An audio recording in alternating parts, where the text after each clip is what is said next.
Good morning, everyone. Thank you, Chairman, for a kind introduction. And then I must also thank Italian Trade Commission and the organizers for giving me this opportunity. It is first time I've been to Europe several places, but first time in Italy and especially the great city of Turin. I really enjoyed. So, I should go to sorry, previous slide. Yeah. So my name is Tata Narsingh Rao. From ARCI, you know in your booklets, it is International Advanced Research Center. And then we have several centers of specialization, Center for Ceramic Processing, Laser Processing, and Surface Coating. And one of the centers, one of the 7 centers is Center for Nanomaterials, which I am heading. And we have several technology. The mandate for our institute is to develop technology and transfer to industry. So we don't do much basic research. All the research is carried application oriented.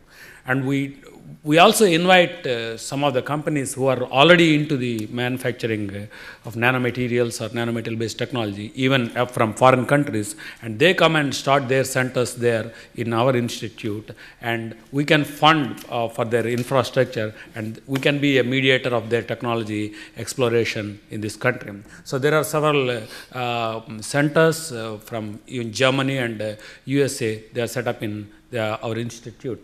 And from our technology, we have, you can see we have already some of the technologies are at demonstration level and ready to commercialization. And the nanosilver, in case, we have drinking water filters for disinfection and then antibacterial function for textiles. These two are already ready. One is transferred and one is in the field trial level, and also paints were ongoing project.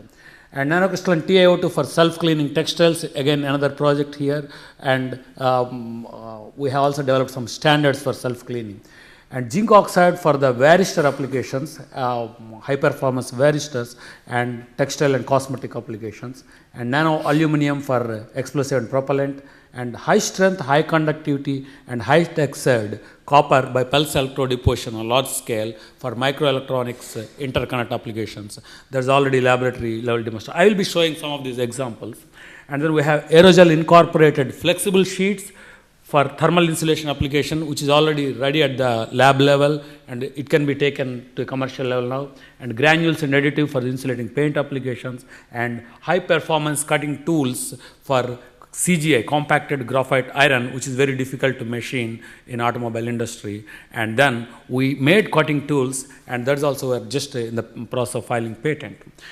And now let me take you to some of the, so the Center for Nanomaterials is equipped with a lot of equipments for both synthesis at semi-pilot to pilot level, and also we have characterization and processing equipment which are state-of-art technology. So what we do is, I'll show you some of the examples because of lack of time, but person to person you can come and contact me if you are interested in any particular technology. And you see, from the inventory of this PEN, most of the consumer products are dominated by health and fitness, and among them, it is a silver, carbon, silica, and titania. They are the main materials in consumer market where the product is already there. So we're also focusing on, we have developed a very environmental friendly and low cost room temperature aqueous based process for nanosilver synthesis. We can make it in powder form, suspension, slurry, depending on the application. And then these are the applications we're exploring. One is already textiles, which is for the antibacterial textiles, which is at the pilots with this mode, or the field trial mode. And then we have medical device like urinary catheters, and candle filters are our first technology which went to the commercialization, because this is very important from the Indian point of view, because we have a lot of water, drinking water scarcity. And then printable electronics, we are ready to that, and latex products like condoms and all, where you can have disinfection by putting nanosilver or nanocopper, and paints and cosmetics is the next one. So this is the silver what we make, and then we make aqueous and non-aqueous base depending on application. So the company comes and tells us, I need nano silver in this form, and this should be surface functionalized, and this should be size shape. So we can tune the property in such a way that suits the company and the particular application. And then these are this is the first product what we developed for the rural area, especially because where 70% of population in India, it is a huge country and huge population, and they live in rural areas where the drinking water is main issue. So we want to focus on some of the issues which are relevant to the country. So here you can see the candle filter, which is of 20 micron pores, which are fitted into a upper can of stainless steel, and then by dripping, gravity dripping, the water falls through the filters into the bottom part. So overnight you can collect 30 liters. So the pore size is 20 microns. So bacteria, if that is there, that easily escapes. So you put nano silver and just 0.5 grams of nano silver, which is very, very cheap, and it covers the inner surface area, and when you put this one, and the bacteria dies. And we have put in a lot of rural areas for the field trials, and then demonstrated that they work for 1 year. So these are some of the villages, actual villages, remote areas, and they have the water sources contain a lot of coliform bacteria, and after putting filters, they drastically comes down. And this is the field trial data for 8 months. You can see the month 1, 2, 3, 4, 5, so up to 7 months data we gave. OK means it is clear from the bacteria, and we have field trial data. And this is the commercialization, and we gave to a local company and gave exclusive license for 2 states, and then they're mass producing these filters, and now it is in the market trials. And then we have the fabric company which is collaborating with us, and we put nano silver on the fabric, and then they have tested with 2 commercially available global products, that is triclosan and Silpure, which are already used in textiles, and this is ARCI, our sample. You can see as per the standards, after 30 washes, still it should retain, and our sample even was much better than the standard samples, and now it is in the field trial mode. And there is another product which is called varistors. There is a lightning aristors which is based on zinc oxide, and that when the lightning comes, even your aircrafts and all, they take up the lightning because there are a lot of varistors, lightning aristors around that. So it contains zinc oxide mainly, but a lot of other oxides, and this I don't want to talk about science here. So the grain, essentially in the component, as the grain size comes down, the grain boundary area increases, and the breakdown voltage, at voltage where it becomes conducting, that is proportional to the grain boundary area. So for a given volume, we reduce the size by making it nano, and then increase the grain boundary area. So it is a smart varistor. So what we do is, so this is the commercial one what we buy, and then this is the ARCI made, and they perform both the same way. It is with nano, it is with micro. So you can have 5 times increase in breakdown voltage, which in other words, you can reduce the size. Also, from the energy point of view, you can reduce the centering temperature, because when it is nano, it is this activation energy for centering comes down, so it centers at much lower temperature.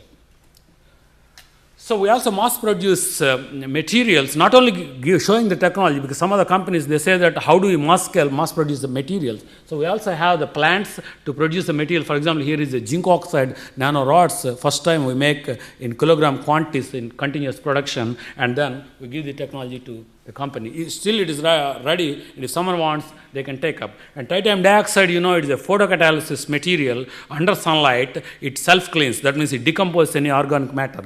For example, if I have nano titanium dioxide coated on my fabric, and then I don't need to wash it, and tomorrow I go and then put it in sunlight, and it is cleaned by the evening, because all the organic dirt which sits on the surface, that gets contaminated, decontaminated. So this is the principle on this it was. And then we have developed the titania by our own method, these are stable suspensions, which stays for several months, and then coat on a fabric, and once it is exposed to the sunlight, it gets decolorized. And we also developed standard for that self-cleaning ability, and then now this is at the laboratory level testing in with the textile company. And I was telling you, copper is a very good conductor, thermal conductor, electrical conductor, and it's used in microelectronics. But the problem is that the hardness is not enough. So increase the hardness. Some of the people, they alloy with some elements like silicon and so on. They increase the hardness, but they have to compromise with the conductivity Okay, conductivity, so the heating effect. So if you can, according to Hall patch relation, if you cut down the size, then your hardness will increase, but you have to make it in such a way that you don't compromise the conductivity. So what you do is here, we make highly textured with pulse electrode deposition, a simple technique. Highly textured is FESM shows it's 111 highly textured, and you can see the bulk hardness is 0.8 to 1.2, and we have 2.2 to 3.6, and conductivity of ours is almost close to the bulk. Means you are not compromising the conductivity, but you are increasing the hardness without alloying with any elements, and we can scale it up.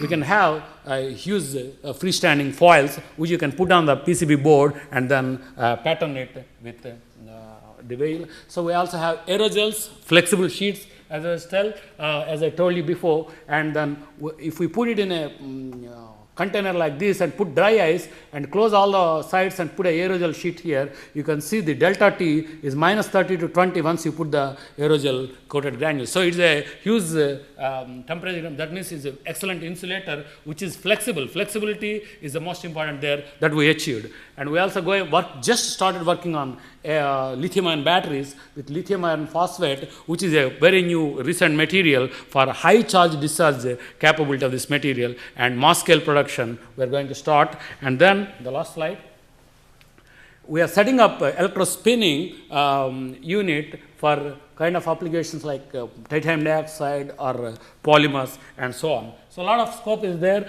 and this is the last slide which I show, hydrogen flame. So we make a nanomaterial by our own technology. It's a metal, but I don't tell what metal and what kind of process. And you put the material directly into water with a little bit alkalinity, then you produce hydrogen. So this is a hydrogen gas, that's what is being flamed. And it is for the application of onboard hydrogen generation for the electric vehicle, automobiles like fuel cell and so on.